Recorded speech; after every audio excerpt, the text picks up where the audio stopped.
उत्तराखंड की राजधानी देहरादून से अब उड़ान भरिए सीधा एशिया के सबसे बड़े एयरपोर्ट की ओर। जी हां, देहरादून का जॉली ग्रांट एयरपोर्ट अब न सिर्फ देश के प्रमुख शहरों से बल्कि जेवर और न्यू मुंबई जैसे नए और हाईटेक एयरपोर्ट से भी जुड़ने जा रहा है। इस बार का विंटर सीजन देहरादून एयरपोर्ट के लिए कई मायनों में खास होने जा रहा है। पहली बार एयर इंडिया एक्सप्रेस देहरादून से बेंगलुरु, अहमदाबाद और न्यू मुंबई के लिए अपनी 180 सीटों वाली फ्लाइट शुरू करने जा रही है।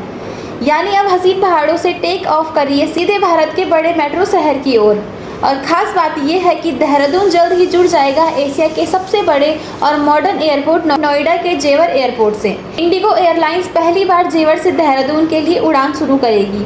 साथ ही न्यू मुंबई एयरपोर्ट से भी पहली बार दून का हवाई रिश्ता बनने जा रहा है। जेवर एयरपोर्ट से 29 सितंबर को, न्यू मुंबई एयरपोर्ट से 30 सितंबर से जुड़ने वाली शुरुआत प्रस्तावित है। पहले घरेलू और फिर अंतर्राष्ट्रीय उड़ानें भी शुरू की जाएंगी और फिर देहरादून इन दिनों हाईटेक एयरपोर्ट कनेक्टेड होगा, बिल्कुल सीधे रास्ते से। फिलहाल देहरादून एयरपोर्ट से Indigo air India, spice jet और एलायंस एयर अपनी सेवाएं दे रही हैं।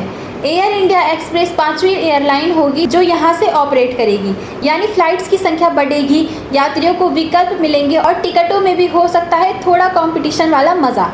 दिल्ली और मुंबई के मुख्य एयरपोर्ट्स पर बढ़ते लोड को कम करने की भी जेवर है।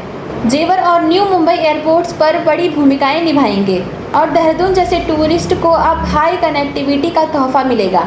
इससे पर्यटन, व्यापार और स्टूडेंट तीनों को फायदा होगा। तो तैयार हो जाइए देहरादून से देश के नए हवाई नक्शे पर उड़ान भरने के लिए। नए एयरपोर्ट्स पर नई उड़ानें और नए मौके, ये सिर्फ सफ़र नहीं, उत्तराखंड के लिए एक नई उड़ान का आगाज है। खबरें जो आपसे जुड़ी हैं, सुनते रहिए हमारे साथ।